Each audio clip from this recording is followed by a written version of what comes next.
2교시 시작하겠습니다. 334페이지 맨 밑에 행정제재 처분 효과의 승계 등인데요. 이게 2006년 노무현 정부 때 신설됐습니다. 이것을 신설하면서 개정 이유를 뭐라고 밝혔냐 하면은 탈법 행위를 하고 사무소 이전, 휴업, 폐업하는 방법으로 행정처분을 회피하려는 악덕 기획 부동산업자의 난립을 방지하기 위해서 이제 정가 기록을 가지고 다니게 하는 것입니다. 한마디로 말하면 좀 어려운데 이게 시험에 해마다 나오지는 않고요. 출제된 적이 있으니까 그 29회 때 출제됐네요. 334페이지 맨 밑에 법조문 읽어보겠습니다. 법 제40조 1항 개업공인중개사가 제21조에 따른 폐업신고 후 제9조에 따라 다시 등록을 한 때에는 폐업신고 전의 개업공인중개사의 지위를 승계한다. 정가 기록이 그대로 승계된다고요? 2항 1항의 경우 폐업신고 전의 개업공인중개사에 대하여 법 제39조 1항이면 업무정지입니다. 51조가 가태료입니다. 업무정지, 가태료 위반 행위를 사유로 행한 행정처분의 효과는 그 처분일로부터 밑줄 치세요. 폐업일로부터가 아니라 시험에 폐업일로부터 X로 출제됐습니다. 처분일로부터 1년간 다시 중개사무소 개설 등록을 한 자를 재등록 개업공개사라고 하는데 재등록 개업공개사에게 승계된다. 335페이지 3항입니다. 40조 재등록 개업공개사에 대해서 폐업신고 전의 38조가 등록 취소입니다. 등록 취소. 그 다음에 39조가 업무정지입니다. 업무정지를 할 수 있습니다. 폐업신고 전의 위반 행위를 이유로. 자, 그 다음에 다만 다음 어느 하나에 해당하는 경우 제외한다. 1호 폐업신고한 날부터 다시 중개사무소 개설 등록을 한 날까지의 기간, 즉 폐업기간이 3년을 초과한 경우 폐업신고 전의 위반 행위로 인해서 등록 취소할 수 없고요. 그 다음에 2호가 폐업신고 전의 위반 행위에 대한 행정처분이 업무정지에 해당하는 경우 폐업기간이 1년을 초과했으면 폐업신고 전의 위반 행위로 인한 업무정지할 수 없다는 이야기입니다. 자, 그러면 지금까지 읽은 내용을 다시 한번 보도록 하겠습니다. 만약에 절대적 취소 사유에 해당되면 폐업을 해버리면 취소되면 3년간 개업을 못하니까 이 규정이 없을 때는 폐업을 해버렸습니다. 폐업을 하면 내일 다른 데 가서 다시 새 출발할 수 있었습니다. 공무원들은 만약에 비위 행위가 있으면 사표 내도 사표 수리를 원래 해주면 안 돼요. 왜냐하면 징계되면은 면직 처분을 받거나 파면되면은 퇴직금도 다 못 받고 이런 게 있죠. 그래서 잘못한 사람들 지금도 뉴스에 요즘 계속 나오고 있더라고. 법관 탄핵하려고 하니까 지금 사표 냈더라고요. 근데 지금 사표 수리가 되냐 안 되냐 이것 때문에 논란의 대상이 되던데요. 어쨌든 이 공무원들은 탄핵되려고 하면은 사표를 수리하면 안 됩니다. 그런데 우리 공인중개사법에는 그런 규정이 없으니까 취소되려고 하니까 그냥 폐업을 해버렸다고요. 폐업했다가 옛날에는 그냥 다른 데 가서 1년 있다가 다시 1년 안 있어도 당장 내일 가서 다른 데 가서 등록하면 새 출발을 했어요. 옛날에는. 근데 2006년 이 제도가 도입되고 나서는 정가 기록이 따라다니기 때문에 다시 등록을 하더라도 옛날 정가 기록이 그대로 승계됩니다. 따라서 재등록을 하면 옛날 거 취소 사유에 해당되기 때문에 또 취소를 합니다. 취소하면 몇 년 지나야 된다고 했어요? 3년 지나야 개업할 수 있죠? 3년 지나야 결격 사유에서 벗어납니다. 그런데 이 경우에는 3년에서 폐업 기간만큼은 빼줍니다. 1년. 그러면 몇 년 지나면 돼요? 2년 지나면 결격 사유에서 벗어납니다. 1년간 폐업했고 다시 등록했다가 등록 취소되어서 2년 지나면 결격 사유에서 벗어난다고요? 그래서 아예 처음부터 바로 등록 취소됐다 하더라도 몇 년만 지나면 3년만 지나면 결격 사유에서 벗어나죠? 이제 잔머리 굴려도 소용없다고 행정처분 안 당하려고 결국 합하면 둘 다 3년간 개업 못하는 것, 결격사유에 해당되는 건 똑같잖아요. 따라서 조금 전에 읽어본 내용에 보면 폐업 기간이 3년을 초과하면 3년 초과하면 폐업 신고 전의 위반 행위로 인한 등록 취소를 할 수 없다. 이미 죗값을 치른 걸로 본다고요. 3년 동안 폐업을 했기 때문에. 그 다음에 그러면은 이 논리대로 본다면 업무정지는 최대 업무정지 기간이 몇 개월이에요? 6개월이죠?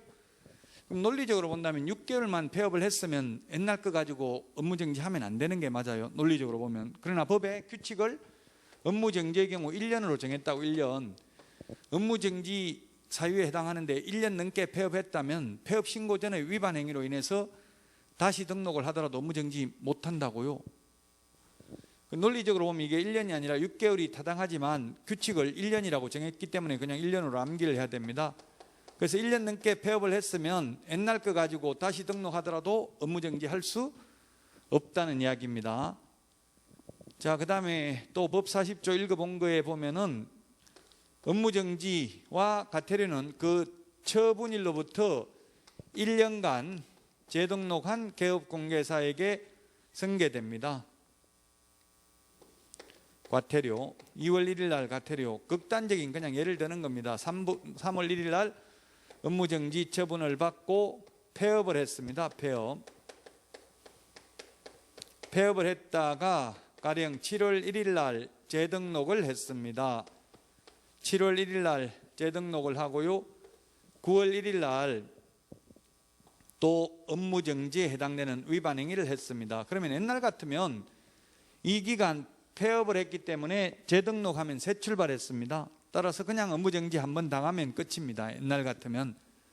근데 지금은 행정제재처분 효과의 승계 규정이 있기 때문에 이러한 업무정지, 과태료 처분은 그 처분일로부터, 폐업일로부터가 아니라 처분일로부터 1년간 재등록한 개업공개사에게 승계된다.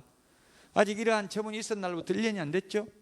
그래서 승계되기 때문에 결국 이 기간 폐업을 했음에도 불구하고 과거 정가 기록이 다 승계되니까 최근 1년 이내에 2회 이상 업무정지 처분을 받고 또다시 업무정지에 해당되는 위반 행위를 한 것으로 봐서 등록을 취소하여야 한다고요.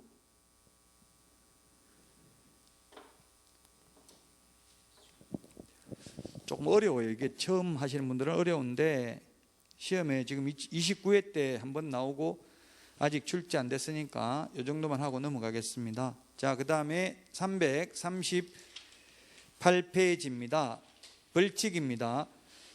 338 맨 밑에 2번 행정형벌이 있고요. 339 행정형벌은 3년 이하의 징역이나 3천만 원 이하의 벌금. 오늘 행정형벌 정리한 거 내드렸고요. 암기 프린트는 21, 22, 23, 26번에 있습니다. 오늘 행정벌 해가지고 정리된 프린트 내드린 거 여기에서 최소한 2문제는 시험에 출제된다. 그래서 이 부분이 단순히 암기해야 되는 부분이라고요. 행정처분도 암기를 해야 되고 행정벌, 즉 행정형벌과 행정질서벌도 단순히 암기를 해야 되기 때문에 어려운데 계속 보시고, 이게 또 어떤 분은 그런 말씀을 하시더라고요. 앞대가리는 다 암기했는데 무슨 대가리인지는 하나도 모르겠다, 이런 분도 있더라고요.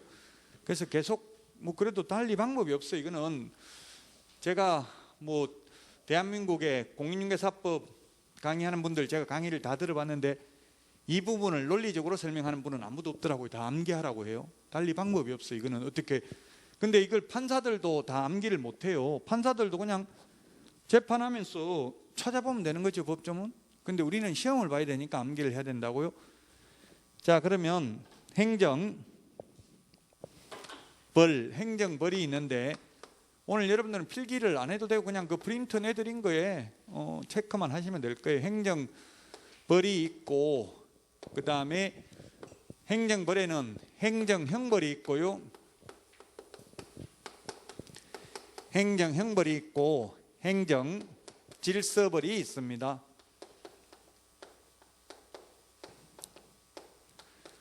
행정형벌은 우리 형법 총칙에 보면 형벌의 종류를 9가지를 열거하고 있습니다. 사형, 징역, 금고, 자격상실, 자격정지, 벌금, 구류, 과료, 몰수를 행정형벌이라 한다 규정하고 있어요. 시험에 그런 거 안 나오고요. 어쨌든 행정형벌은 우리 공인중개사법에 있는 형벌은 징역하고 벌금 2가지만 있습니다. 그 다음에 질서벌은 직접적인 행정 목적을 침해하는 데까지는 이르지 아니하고 질서를 안 지키는 사람, 해태한 사람, 게으른 사람에게 부과하는 것을 행정질서벌이라 하고요. 우리 공인중개사법에서는 과태료밖에 없고요. 세법에서 가산금, 과징금 이런 게 행정질서벌입니다. 그냥 쉽게 말하면 동네 말로 하면 행정형벌은 이건 위반하면 전과자고요. 질서벌 위반했다고 우리는 전과자라고 하지는 않습니다. 그 교통법규 위반해가지고 주차 위반해가지고 과태료 냈다고 전과자라는 말은 안 하잖아요. 네, 그게 차이점입니다. 자, 그러면 행정형벌에 우리 공인중개사법에서 가장 무거운 게 우리 암기 프린트에 3.3 이렇게 적어놓은 게 3년 이하의 징역 또는 3천만 원 이하의 벌금입니다. 이하입니다. 이하. 이상이 아니고 이하고요. 1년 이하의 징역이나 1,000만 원 이하의 벌금이고요.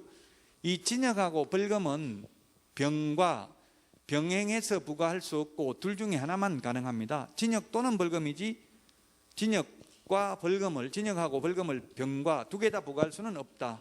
우리 공인중개사법뿐만 아니라 공인중개사 시험 모든 과목 다 똑같습니다. 그러나 변호사법이나 저작권법 등에는 징역과 벌금을 병과하는 경우도 있습니다. 다른 법에는. 그러나 우리 공인중개사 시험에는 모두 징역 또는 벌금이고 모두 이하입니다. 이하.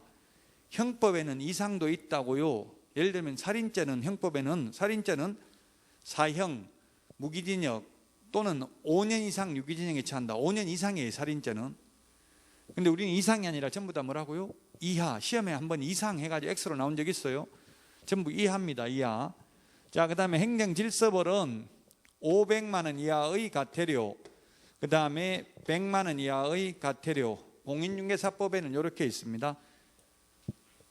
자, 그러면 3년 이하의 징역이나 3천만 원 이하의 벌금. 우리 교과서는 339페이지에 있고요. 암기 프린터는 21번에 있습니다. 21번에.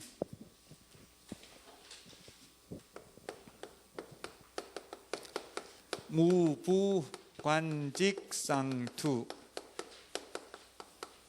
시공식. 첫 번째 무등록 중개업자, 또 우리 오늘 내드린 프린트에는 무등록 개업 공개사, 무등록업자 같은 의미고요.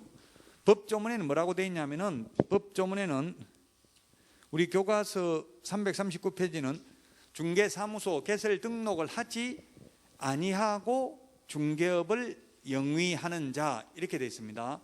이게 무등록 중개업자 또는 편의상 무등록 개업공개사라고 줄여서 말을 한 겁니다.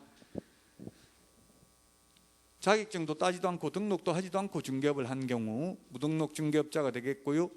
그 다음에 부정한 방법으로 등록을 한 경우 분양 관련 증서 매매를 업으로 하거나 중개하는 행위. 분양 관련 증서가 뭐가 있어요? 청약저축, 청약예금 통장, 그 다음에 주택상환사채, 그 다음에 철거민 증서, 딱지, 물딱지, 조개딱지 이런 것들 분양 관련 증서에 해당이 됩니다. 의뢰인과 직접거래, 의뢰인과 개업공개사 등이 직접거래하는 경우, 그 다음에 쌍방대리 안 됩니다. 일방대리는 가능하고요. 탈세를 목적으로 미등기 전매 등 투기를 조장하는 행위, 그 다음에 개업공개사 등이 거짓으로 계약이 성립된 것처럼 꾸미는 등 시세에 부당한 영향을 미치는 행위를 한 경우, 이 세 개가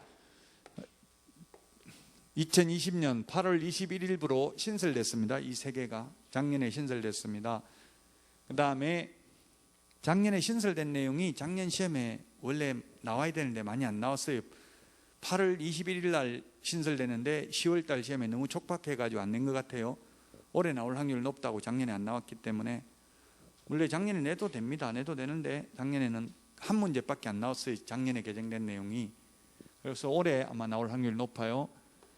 그 다음에 단체 구성은 이외의 자와 공동중개를 제한하는 행위. 이게 뭐냐면 왕따시키는 거예요. 왕따시키는 것. 지금 현재 현업에서 개업공개사들이 친목회를 만들어가지고 친목회 회원, 비회원 간에 왕따를 시키고 있거든요. 친목회 회원들끼리만 정보를 공유하고 있어요. 부동산 거래 정보망을 통해서. 그렇게 하면은 3년 이하의 징역이나 3천만 원 이하의 벌금이고요. 그 다음에 누구든지 시세에 부당한 영향을 미칠 목적으로 개업공개사 등의 업무를 방해하는 행위입니다. 분여회에서 그 중개사무소 몰려가가지고 왜 우리 아파트는 3억을 올려놨냐, 옆에는 7억인데 뭐 예를 들면 이런 식으로 하는 거 여기에 해당될 수 있습니다. 이 세 개가 올해 신설됐습니다. 자, 그 다음에 1년 이하의 징역이나 그 우리 309페이지 맨 밑에 박스가 이게 339페이지 맨 밑에 박스, 이게 누구든지 시세에 부당한 영향을 미치는 행위를 함으로써 개업공개사 등의 업무를 방해하는 행위의 유형이죠. 유형 사례들입니다. 340페이지 교과서 1년 이하의 징역이나 1,000만 원 이하의 벌금.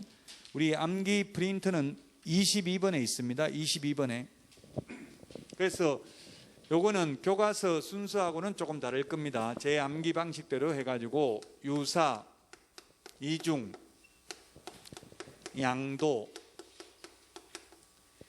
임정, 비광,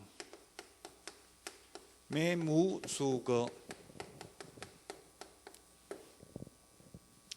자, 유사명칭 사용금지가 두 가지가 있습니다. 공인중개사가 아닌 자가 공인중개사 그 밖에 이와 유사한 명칭을 사용한 경우, 그래서 대표라는 명칭을 쓰는 것도 유사명칭이다. 즉 자격증이 없는 사람이 명함에다가 대표, 사장, 회장, 중개사무소, 소장 이런 명칭 새겨 다니면 유사명칭 사용금지로 1년 이하의 징역이나 1,000만 원 이하의 벌금입니다.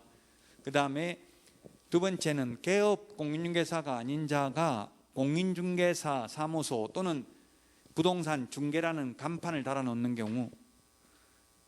그래서 판례 아직 시험에는 안 나왔는데 저기 경기도 화성에서 발품 부동산, 부동산 카페 이렇게 명칭을 표시해놨습니다. 개업공개사가 아닌 자가. 그래서 유사명칭 사용금지 대부분까지 갔는데 유사명칭 사용금지에 해당된다. 자, 그 다음에 이중이라는 말 들어가는 게 있는데요. 이중 등록, 이중 소속, 이중 사무소가 여기에 해당됩니다. 우리 암기 프린트 53번의 표 밑에 보면은 이중이라는 표현 들어가는 것을 5개 정리해 놨는데 이중 계약서는 징역 벌금 대상이 아닙니다. 이중 계약서는. 자, 그 다음에 양도 대여가 자격증, 등록증, 양도 대여한 자, 양수 대여받은 자, 빌려준 사람이나 빌린 사람이나 똑같죠? 모두 1년 이하의 징역이나 1,000만 원 이하의 벌금이고요.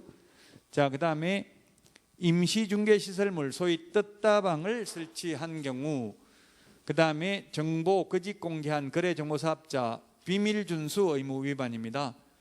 비밀준수 의무 위반 요거 하나만 우리 공인중개사법에서 유일하게 반의사 불벌죄입니다. 피해자의 명시된 의사에 반하여는 벌하지 않는 반의사 불벌죄입니다. 요거 하나만 비밀준수. 자, 광고라는 말 들어가는 게 중요합니다. 시험에 뭐 거의 한 문제 나올 겁니다. 광고라는 말 들어가는 것. 개업 공인중개사가 아닌 자가 중개대상물에 대한 표시 광고를 하면 1년 이하의 징역이나 1,000만 원 이하의 벌금이고요.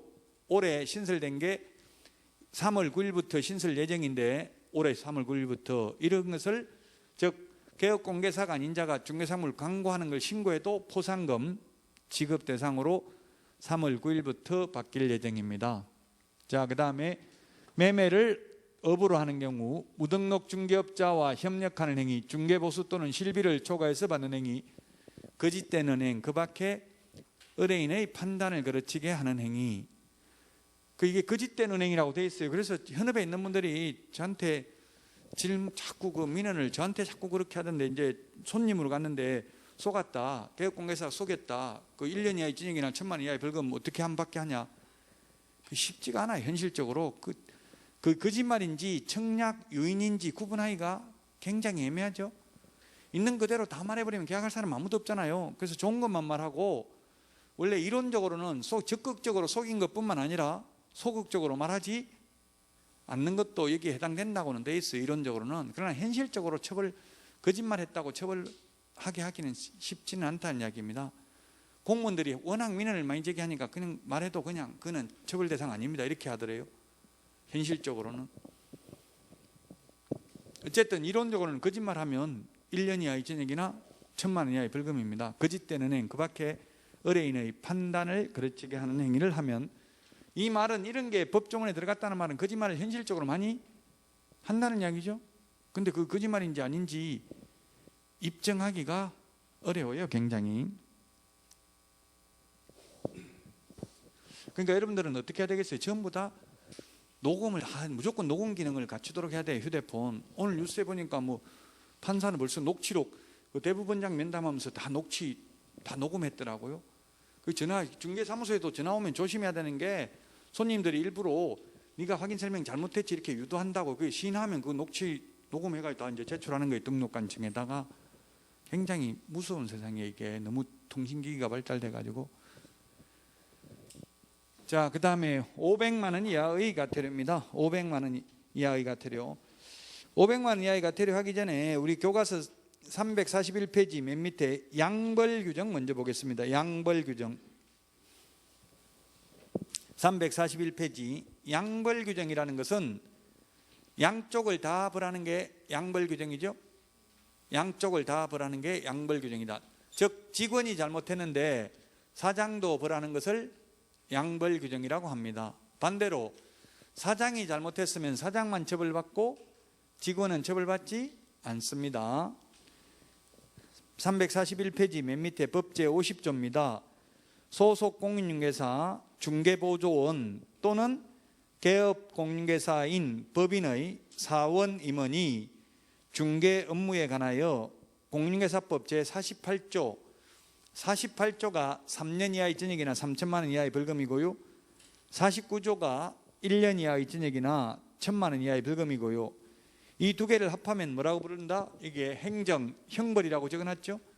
그래서 행정 질서벌은 양벌 규정 적용 대상이 아니고, 이 행정 형벌에 해당하는 경우에는 그 행위자를 벌하는 외에 그 개업 공인중개사에 대해서도 해당 조에 규정된 밑줄 치십시오. 해당 조에 규정된 벌금형 밑줄 치십시오. 두 개 다 벌금형은 메모를 하십시오. 즉 직원 잘못으로 사장이 징역 가는 일은 없다고요. 벌금만 받는다고요. 그 벌금도 항상 직원하고 똑같은 액수의 벌금을 받는 게 아니라 해당 조에 규정된 벌금형이라고요. 그래서 해당 조에 예를 들면 1,000만 원 이하의 벌금이라고 되어 있기 때문에 직원이 잘못해가지고 1,000만 원 벌금 받아도 사장은 1,000만 원 이하의 벌금을 받는 거지, 같은 1,000만 원 꼭 받는 것만은 아니라고요. 1,000만 원 이하이기 때문에 100만 원 받을 수도 있다고요. 해당 조에 규정된 벌금형인데 시험에 동일한 액수의 벌금형에 처한다, X라고요. 해당 조에 규정된 벌금형이다. 그 다음에 맨 마지막 다만 개업공인중개사가 그 위반 행위를 방지하기 위하여 해당 업무에 관하여 상당한 주의와 감독을 게을리하지 아니한 경우에는 그러하지 아니하다. 즉 과실이 없으면 양벌 규정에 의해서 벌금을 받지 않는다는 이야기입니다. 그래서 과실책임이라고 했습니다. 형사책임은 과실책임, 민사책임이나 행정상 책임은 무과실책임이죠.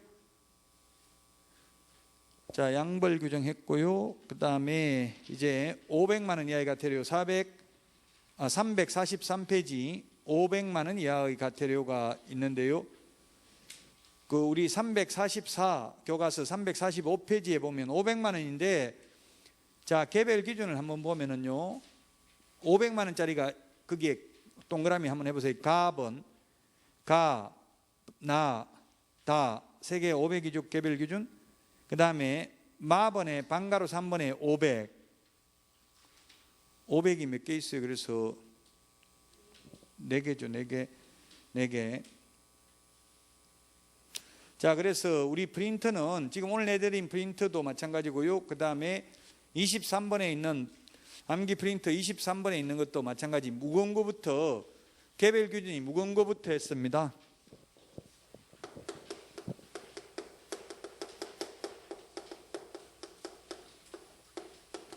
확부모, 추, 개운, 해, 공, 명령, 교.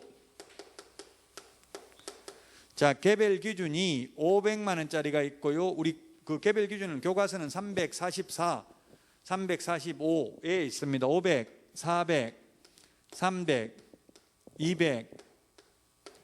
연수교육은 100만 원입니다. 그 연수교육의 개별 기준 이걸 다 암기하기는 좀 어려운데요. 거기 교과서 344 맨 밑에 바목에 보면은 연수교육을 안 받은 경우 방과로 1번 위반 상태의 기간이 1개월 이내인 경우 20만 원, 1개월 초과 3개월 이내인 경우 30만 원, 방과로 3번 3개월 초과 6개월 이내인 경우 50만 원, 6개월 초과한 경우 100만 원. 이게 뭐냐면 연수교육은 2년에 한 번씩 받아야 되죠. 근데 2년 지나고 또 6개월이 지날 때까지 2년 6개월이 넘도록 연수교육 안 받으면 100만 원이라고 개별 기준이. 자, 그래서 시험에 나온 적이 있습니다. 연수교육을 받지 아니한 경우 500만 원 이하의 과태료다, 100만 원 이하의 과태료다. 답이 뭐냐고. 연수교육 안 받으면 500만 원 이하의 과태료입니다.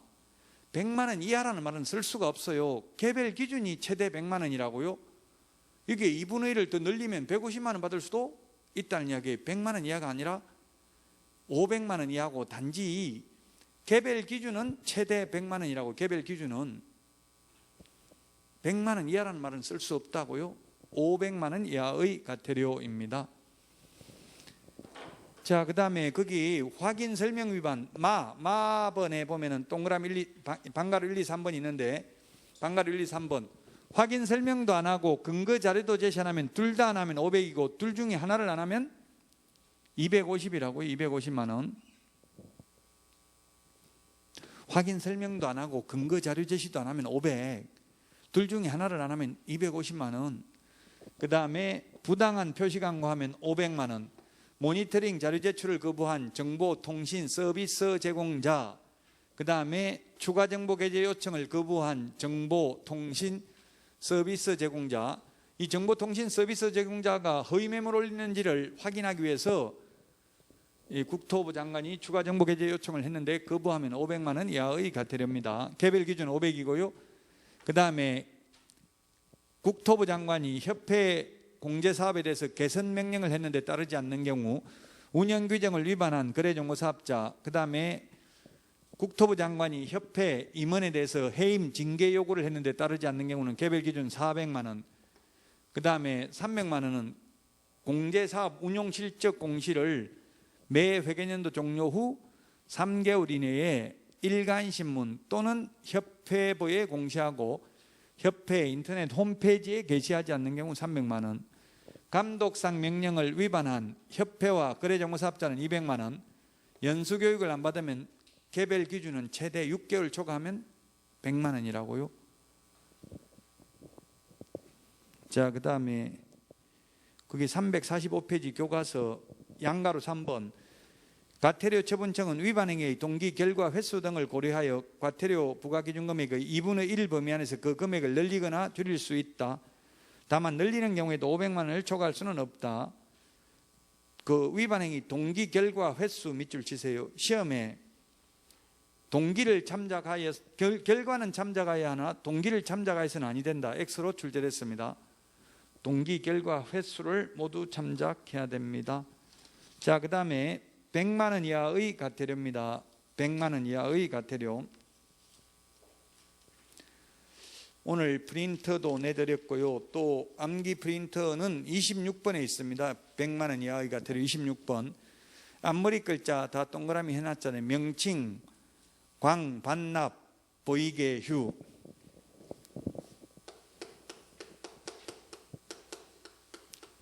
명칭, 광, 반납.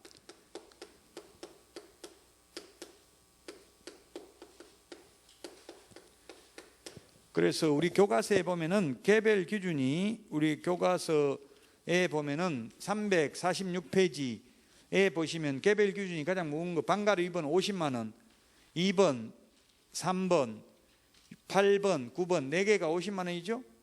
그 다음에 5번이 20만 원입니다. 그래서 50만 원짜리가 4개고요. 그 다음에 20만 원짜리가 하나, 개별 기준 30만 원짜리가 4개. 우리 교과서 346페이지 표에 보면 개별 기준이 있잖아요. 그 이 표와 달리 저는 칠판에 무거운 거부터 순서대로 했다고요.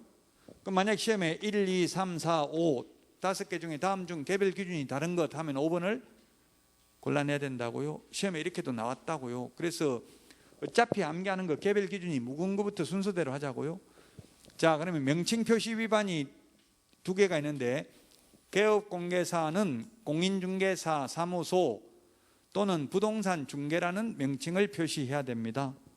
근데 21세기 부동산 컨설턴트, LBA 법률중개사 이런 것만 표시하게 되면은 개별 기준 50만 원. 부칙개공, 소위 중개인, 옛날 복덕방 하던 분들은 자격증 없잖아요.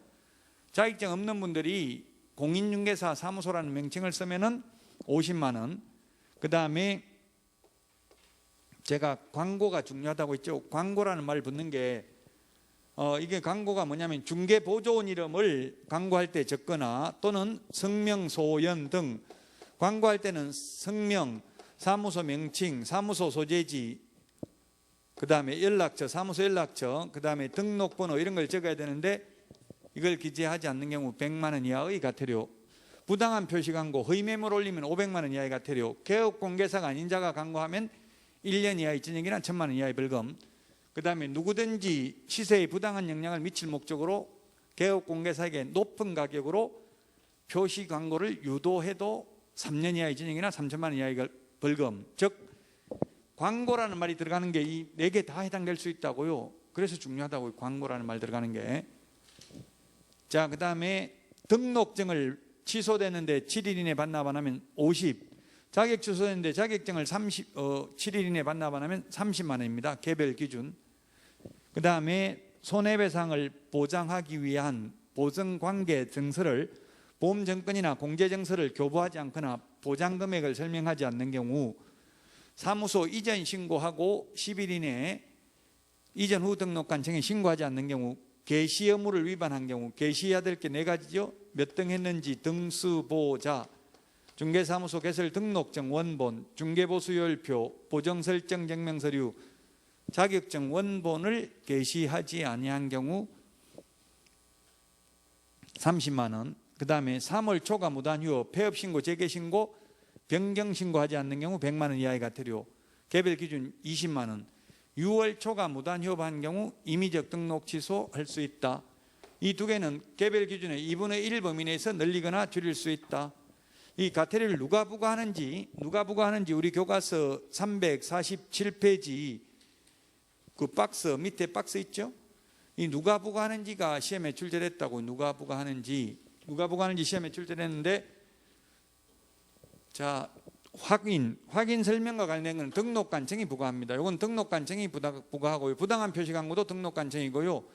그 다음에 모니터링, 자료 제출 거부, 추가 정보 게재 요청을 거부한 정보통신 서비스 제공자, 국토부 장관, 협회, 거래정보사업자 모두 국토부 장관, 연수교육 안 받으면 시도지사가 부과하고요.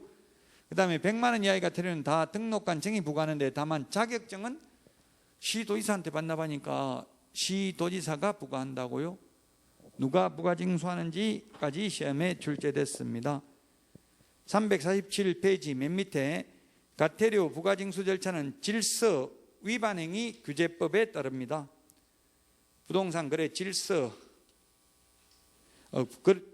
위반행위 규제법에 따라서 과태료 부과징수합니다.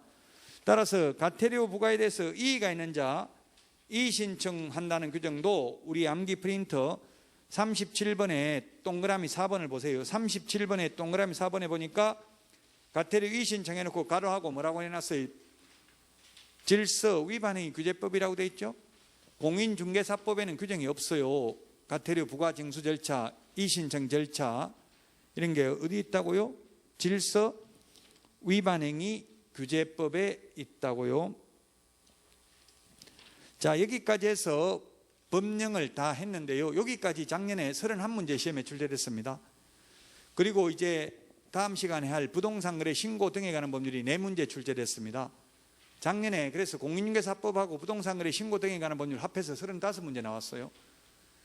이제 그 실무는 시험에 나오는 게 뭐가 있냐면 실무가 4문제는 반드시 나오는 게 있습니다. 주택임대차보호법 실무가 시험에 반드시 나오는 게, 그 다음에 상가 건물 임대차 보호법 각각 한 문제, 여기는 민사특별법에도 각각 한 문제 반드시 나오죠. 그 다음에 경공매 한 문제 나오고요. 경매, 공매가 한 문제 나오고요. 그 다음에 매수 신청 대리에 대해서 한 문제 나옵니다. 실무는 이 4개 파트는 한 문제씩 반드시 나오고요. 그 외에는 어디서 나올지 몰라요. 실무는 워낙 방대하다고 모든 과목이 다 실무가 될 수 있어요. 세법도 낼 수 있고 등기법도 낼 수 있고 지적법도 낼 수 있고 실무에는 다 낼 수 있다고요. 공법 당연히 낼 수 있고요. 실무. 우리 부동산 학개론 시험에도 공법이 3문제 나온 적도 있죠. 3문제. 그 감정평가사 부동산학 원론을 보면 공인중개사법도 해마다 2문제 나와요. 그 학개론이 부동산학 원론, 부동산학 개론이 쉬운 것 같은데 포괄적 내용이 굉장히 잡단계 많이 나온다고요. 마찬가지 우리 실무도 잡단계 많이 나오기 때문에 이걸 다 하려고 하면은 안 된다고요. 그래서 이게 시험에 반드시 나오는 파트만 해도 충분하다는 이야기예요. 지금까지 한 것만 해도 31문제면은 벌써 77.5점까지는 공부했다고 지금까지 한 게. 그래서 고득점 하려면 앞에 법령 위주로 해야 된다고요. 법령 위주로 하고 이것도 다 법에 왜 옛날에는 시험에 뭐가 나왔냐면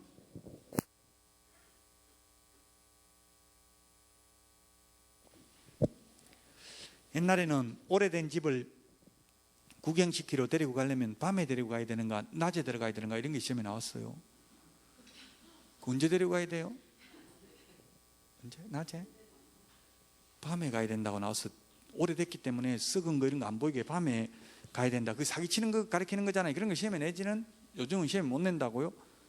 그러면 뭐 좋은 거 위주로 보여주고 가야 되냐, 집 구경시키러 데려갈 때 쓰레기 매립장 이런 거 보여주면서 가야 되냐 이런 거 시험에 나왔어요. 그럼 있는 그대로 보여줘야 되죠. 근데 시험에는 좋은 것만 주로 보여주고 안 좋은 거는 가급적 피하는 게 좋다. 옛날엔 그런 취지로 나왔다고 실무시험이. 근데 요즘은 그런 거 절대 안 나와요. 그런 거 내놓으면 논란의 여지가 있잖아요. 그럼 사기치라는 것밖에 안 되잖아요. 그래서 법적 근거가 없는 거는 시험에 거의 안 나온다고요. 진짜 그야말로 진짜 실무에서 필요한 거는 안 나온다고. 실무에서는 그런 게 중요하죠. 계약 성사시키려면 약간 사기치더라도 어떻게든지 계약을 성사시키는 게 중요하잖아요. 사실 솔직히 말하면 현업에 가면. 근데 진짜 그런 현업에서 필요한 거는 시험에 거의 안 나오고 법에 있는 것만 나온다고요. 실무는. 자, 그래서 여기까지 하고 쉬었다가 이제 부동산 거래 신고 등에 관한 법률이 좀 어렵습니다. 또 이 파트가 부동산 거래 신고 등에 관한 법률부터 하도록 하겠습니다.